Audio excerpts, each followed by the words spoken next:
Praise lord, హల్లెలూయా. దేవునికి స్తోత్రం. ప్రభు పరిశుద్ధ నామానికి మహిమ కలుగునుగాక. క్రీస్తునందు ప్రియులారా, దేవుడు తన మహాకృపను బట్టి మరొక నూతన ఉదయకాలం వేగునే ఇటు రీతిగా ప్రభు పాద సముఖంలో ఉండడానికి చక్కటి ధన్యత మన అందరికి అనుగ్రహించారు. అందును బట్టి ఆయన ఉన్నతమైన పరిశుద్ధ నామమునకు మహిమ, ఘనత, ప్రభావములు కలుగునుగాక. క్రీస్తునందు ప్రియులైన దైవజనులు, స్నేహితులు, విశ్వాసులు, సహోదరి సహోదరులు, ఈ కార్యక్రమాన్ని వీక్షిస్తున్న ఆత్మీయులందరికీ మన రక్షకుడైన యేసుక్రీస్తు వారి పరిశుద్ధ నామంలో ఉదయకాలపు శుభములు మరియు వందనాలు తెలియజేస్తాను. మీరంతా బాగున్నారు కదండి. దేవుడు మిమ్మల్ని మీ కుటుంబాలను దీవించి ఆశీర్వదించడం కాక రండి. ఈ దినం కూడా మేము ప్రేమతో ఆహ్వానిస్తున్నాను. అనుదిన అభివృద్ధి ఉదయకాలపు ధ్యానాలైనటువంటి ఈ ఆధ్యాత్మిక కార్యక్రమంలో నాతో పాటు పాలుబాక్సులు కండి, వాక్యాన్ని ధ్యానించి దైవాశీర్వాదాలు పొందుకోండి. బైబిల్స్ దగ్గరలో ఉన్నాయా? తెరిచి చూడండి. లేని పక్షాన చదివే మాట విని గ్రహించి వాక్యదానంలో పాలి బాక్సులు కలను మనం చేస్తూ నేటి దిన ధ్యానవాక్యంగా రోమిలకు రాసిన పత్రిక 12వ అధ్యాయము 19వ వచనంలో ఒక మాటను చదువుతూ ఉన్నాను. దేవుని ఉగ్రతకు చోటీయుడి, పగ తీర్చుట నా పని, నేనే ప్రతిఫలమునిత్తునని ప్రభు చెప్పుచున్నాడు. దేవుడు తన పరిశుద్ధ లేఖన మాటను మన కొరకు దీవించును గాక. తలలోంచి కళ్ళు మూసుకుందాం, ప్రార్థన చేద్దాం. ప్రేమ కలిగిన మా తండ్రి, మహోన్నతుడ, మహాగణుడ, సర్వాధికారి, స్తోత్రాలు. మరొక నూతన ఉదయకాల సమయంలో ఇటు రీతిగా వేకును లేచి మీ నామాన్ని సన్నుతించగలిగే చక్కటి ధన్యత, అవకాశం అనుగ్రహించారు. మీకు వందనాలు.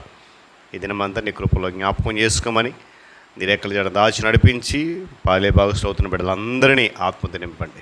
క్రీస్తు నామం పేరట అడుగుతున్నాను తండ్రి, ఆమేన్. చాలా సంతోషం పిల్లరా. చదివినటువంటి మాట అపోస్తలుడైన పౌలు రోమా సంఘానికి జ్ఞాపకం చేస్తున్న మాట. అప్పటికి రోమా సంఘం ఉన్నటువంటి పరిస్థితులన్నీ కూడా పౌలు చేత ఈ మాటలు చెప్పించాయనే విషయాన్ని మనం గమనించాం.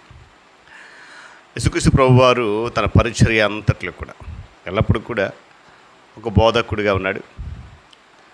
శ్రమ, వేదన అనుభవిస్తున్న సమయంలో కూడా ఆయన తన శిష్యులను దగ్గర చేర్చుకొని వారికి గొప్ప గొప్ప సత్యాలను నేర్పించాలని అనేటువంటి ఉద్దేశంతో ముందుకు కొనసాగారు. తన శిష్యుల యొక్క భావి జీవితం, అంతేకాకుండా దాంతోపాటు పరిచర్యను గురించి ఆయన చాలా గొప్ప లక్ష్యం కలిగి వారిని అనుదినము ప్రోత్సహిస్తూ ముందుకు తీసుకువెళ్ళాడు. ఎందుకు ఈ మాట చెప్తున్నానంటే, యేసుక్రీస్తు ప్రభువారి యొక్క పరిచర్య జీవితంలో ఎన్నో శ్రమలు వచ్చినా కూడా పగ తీర్చుకున్నటువంటి పని చేయలేదు ఆయన. అంతా నా తండ్రి చిత్తం, ఆయన పంపించాడు కనుక ఆయన చూసుకుంటాడు. ఉదయకాల సమయంలో ప్రభు అంటున్నాడు, పగ తీర్చుకున్నట నా పని, లేక దేవుని పని. నా పని కాదండి, దేవుని పని. పగ తీర్చుకోవడం అనేది సరైనదే, కాకపోతే మానవులుగా దానిని ఉపయోగించడానికి మనము పాత్రులము కాదు. తమ సమాజంలో అన్యాయంగా గురవుతున్నటువంటి రోమాపట్న క్రైస్తవులకు పౌలు రాసిన మాటలు, మీకు మీరే పగ తీర్చుకోవద్దయ్యా, దేవుడు ఉగ్రత చూచవండి, పగ తీర్చుట ఆ పని అని ప్రభు చెప్తున్నాడు.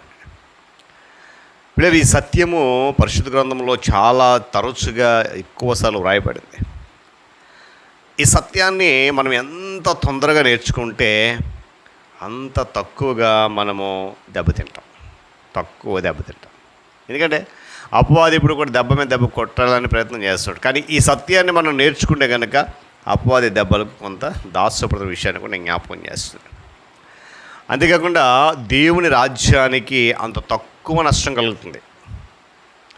ఈ సత్యాన్ని ఎవరైతే గ్రహించలేదో, ఎవరైతే సత్యాన్ని విడిచి తిరుగుతున్నారో వారి వల్ల దేవుని రాజ్యానికి ఏం కలుగుతుందంటే నష్టం కలుగుతుంది. కానీ ఈ సత్యాన్ని అనుసరించడం వల్ల దేవుని రాజ్యానికి చాలా తక్కువ నష్టం కలుగుతుంది. చూడండి, తమ యజమానుడిపై చేసినటువంటి శత్రువును దెబ్బ కొట్టడం అనేది శిష్యునికి పరిపూర్ణంగా సహజము మరియు న్యాయమే అనిపిస్తుంది. అందుకే ఒక చోట పేతురు ప్రభువారిని రోమా సైనికులు వచ్చి పట్టుకుంటే మలుకొని దాసుని ఏం చేయడు, ఆయన చెవి తీసి కత్తి తీసి చెవి నరికాడు. అయితే ఆ సమయంలో ప్రభువారు కూడా దాన్ని అంగీకరించలేదండి, అనుమతించలేదు.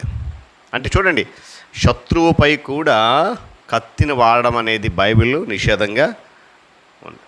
మరి అలాంటప్పుడు దానిని మరొక దేవుని బిడ్డల పైన విశ్వాసులపైన, సేవకులపైన మనం ఎలా వాడగలం ఆలోచించాలి. పగ తీర్చేది ఆయన. ఆయన అంటున్నాడు, నా పగతి నా పని, మీరు నడుచుకోండి నా ఆజ్ఞ ప్రకారం, నా నిబంధన ప్రకారం నడవండి, నేను ఏదైతే చెప్తున్నానో దాన్ని అనుసరించండి. అయితే గమనించాలి, ఉదయకాల సమయంలో పగ తీర్చుకోవాలన్న ఆలోచన మీకు రానివ్వద్దు అని అంటున్నాడు. మీకు మీరే పగ తీర్చుకోవద్దు, దేవుని చోటిచ్చేయండి అంటున్నాడు పౌలు భక్తుడు. చూడండి, దేవుని హృదయానుసరణ వ్యక్తిగా బిరుదు పొందుకున్నాడు భక్తుడైనటువంటి దావీదు. దానిని అంత సులభంగా సంపాదించుకోలేదండి, అంత సులువుగా దావీదు తీసేసుకొని అనలేదండి. దేవుడు అతని విషయంలో పక్షపాతం చూపలేదు. దావీదు సౌలు చేత తరమబడుతున్నప్పుడు తన యొక్క అనుచరుల ప్రేరేపణ చేత సౌలు పండుకున్న స్థలానికి వెళ్ళాడు. వెళ్ళి అక్కడ సౌలు యొక్క వస్త్రపు చెంగు మాత్రమే కోసాడు రహస్యంగా. అప్పుడు కూడా మనసులో చాలా నొచ్చుకున్నాడంట. ఆయన చంపలేదండి, కొట్టలేదండి, కేవలము వస్త్రపు చెంగు కోసినందుకే మనసులో చాలా నొచ్చుకున్నాడు. ఇతడు యెహోవా చేత అభిషేకించిన వాడు కనుక యెహోవా చేత అభిషిక్తుడైనటువంటి నా ప్రభునని కార్యము చేయను అని చెప్పి దావీదు తన జనులతో అన్నాడు. చంపేవయ్యా, మంచి అవకాశం వచ్చింది, ఇప్పుడు చంపపోతే ఆ సౌలను కూడా నేను తరుముతే ఉంటాడు, ఏదో ఒకటి చంపేస్తాను, నేను నువ్వు చంపే అంటే లేదు లేదు, పగ తీర్చుట నా పని. దేవుని స్తోత్రం చెప్పాలి. హల్లెలూయా.